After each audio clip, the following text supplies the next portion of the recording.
बिहार में चल रही वोटर अधिकार यात्रा लगातार खबरों में है। आज यात्रा का 11वां दिन था। यात्रा में बुलेट की पहले ही एंट्री हो चुकी है। कल तक बुलेट की सवारी करते दो बड़े नेता दिख रहे थे, राहुल गांधी और तेजस्वी यादव। आज प्रियंका गांधी भी अपने भाई राहुल गांधी के साथ बुलेट पर बैठकर यात्रा में शामिल हुई। राहुल गांधी जब दरभंगा से मुजफ्फरपुर पहुंचे तो उनके साथ बुलेट पर उनकी बहन प्रियंका भी बैठी हुई थी। राजनीतिक विश्लेषक इस मसले पर जो बातें कह रहे हैं उनसे दो सवाल निकलकर सामने आते हैं। पहला सवाल कि क्या कांग्रेस को इस बुलेट यात्रा का माइलेज भी मिलेगा, और दूसरा सवाल कहीं ऐसा तो नहीं कि राहुल की बुलेट तेजस्वी की बुलेट से आगे निकल जाएगी। आपको उन लोगों के बयान भी सुनाएंगे जो बिहार की राजनीति को सरल शब्दों में समझाएंगे, लेकिन पहले ये रिपोर्ट देखिए।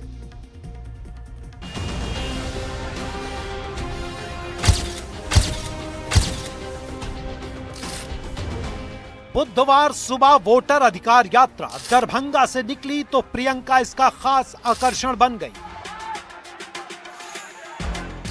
हेलमेट पहने राहुल गांधी बुलेट चला रहे थे और पीछे उनकी बहन प्रियंका गांधी बैठी हुई थी।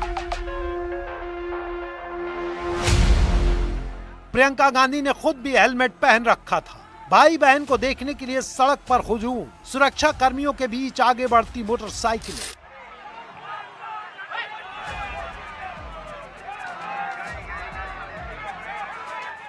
बगल में तेजस्वी यादव भी बुलेट पर सवार होकर चल रहे थे।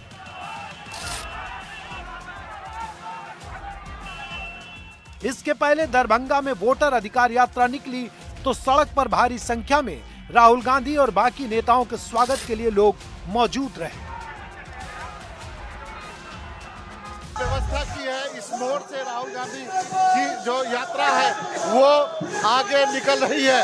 हम आपको लगातार ये दिखाने की कोशिश कर रहे हैं कि जो मुद्दे राहुल गांधी ने उठाए वो क्या जनता जो है क्या वो वोट में कन्वर्ट हो पाएगा, ये सबसे बड़ा सवाल है। क्योंकि एसआईआर का ऐसा मुद्दा है, लोग बातें तो जरूर कर रहे हैं, लेकिन क्या इससे चुनाव में कांग्रेस को फायदा होगा, क्या महागठबंधन को इससे फायदा होगा, ये कहना अभी जल्दबाजी होगी। लेकिन कई जानकार ये मानते हैं कि इस मुद्दे को उठा करके कम से कम कांग्रेस जो है वो टॉकिंग पॉइंट में आ गई है। वोटर अधिकार यात्रा मधुबनी होते हुए दरभंगा और फिर मुजफ्फरपुर पहुंची।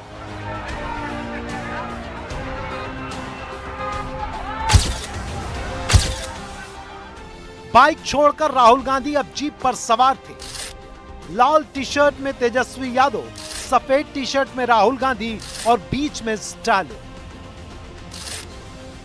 तमिलनाडु से बिहार आए मुख्यमंत्री स्टालिन का राहुल गांधी और तेजस्वी खास ख्याल रखते नजर आए।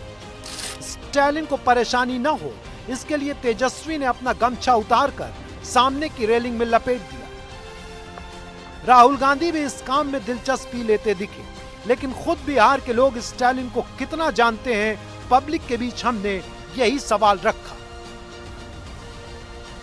एम के स्टालिन हाँ। तमिलनाडु के मुख्यमंत्री थे। हाँ, भाषण दिए थे। हाँ, वो भाषण नहीं दिए। भाषण नहीं दिए। नहीं, हम नहीं देखे। तमिलनाडु के मुख्यमंत्री का नाम क्या है? हम अपना बिहार का मंत्री का नाम ले सकते हैं, वहाँ के जानबे नहीं करते हैं। तो उनका आया था ना, भाषण देने आए थे। हम लोग देखबे नहीं पाए, देख नहीं पाए, लेकिन देखे नहीं, हम लोग देखबे नहीं किए। एम के स्टालिन उनका नाम है, एम के स्टालिन। हाँ, मंत्री जी आए हुए थे, तमिलनाडु के मुख्यमंत्री सर। हाँ, आए हुए थे। हाँ, भाषण भी दिए हैं, लेकिन उनका हो रहा था ट्रांसलेट हो रहा था। वो इंग्लिश में बात कर रहे थे, हिंदी में ट्रांसलेट किया जाता था। जो ट्रांसलेट कर रहे थे वो बता रहे थे वो, और वो अपना बोल रहे थे। तमिलनाडु के मुख्यमंत्री का नाम बताइए। स्टालिन। भाषण सुने? एकदम सुने। हिंदी तो आता नहीं है, कैसे सुने? नहीं, उनके एक और आदमी आए हुए थे, वो वाक्य बदल के बोल रहे थे, वो ट्रांसलेट करके बदल रहे थे। तमिलनाडु के मुख्यमंत्री का भाषण सुने स्टालिन को बिल्कुल समझ में आया, वो तो तमिल में बोले थे। ट्रांसलेट तो हुआ। हाँ। हमारे देश की यह खासियत है पत्रकार बंधु, हाँ। कि हमारे देश एक ऐसा गुलदस्ता की तरह है जिसमें अनेक भाषा के बोलने वाले लोग। लेकिन स्टालिन तो हिंदी का विरोध करते हैं तमिलनाडु में। कैसे आप समझ रहे हैं? तमिलनाडु का कल्चर एक पुराना रहा है। तमिलनाडु की पहचान हमारे देश में एंटी हिंदी के रूप में काफी प्रचारित किया गया, लेकिन आप बदलाव देखिए, समय के साथ कितना बदलाव हो रहा है। इस बीच खबर है कि वोटर अधिकार यात्रा के समापन पर 1 सितंबर को पटना में रैली के बजाय अब पदयात्रा होगी। पहले राजधानी पटना के गांधी मैदान में वोटर अधिकार रैली की योजना थी, लेकिन अब गांधी मैदान स्थित गांधी प्रतिमा से हाई कोर्ट के पास अंबेडकर प्रतिमा तक राहुल और तेजस्वी कार्यकर्ताओं के साथ पदयात्रा करेंगे। सूत्रों का कहना है कि 1 सितंबर को पटना में गठबंधन के सारे बड़े चेहरे इकट्ठा नहीं हो पा रहे हैं, क्योंकि स्टालिन, अखिलेश यादव जैसे बड़े नेता यात्रा के बीच में ही शामिल हो रहे हैं। ऐसे में समापन के मौके पर गांधी मैदान खाली खाली दिखा तो नकारात्मक संदेश जाएगा। यही वजह है कि रैली की जगह पटना में हजारों लोगों की पदयात्रा निकालकर इंडिया गठबंधन अलग तरीके से शक्ति प्रदर्शन की कोशिश करेगा।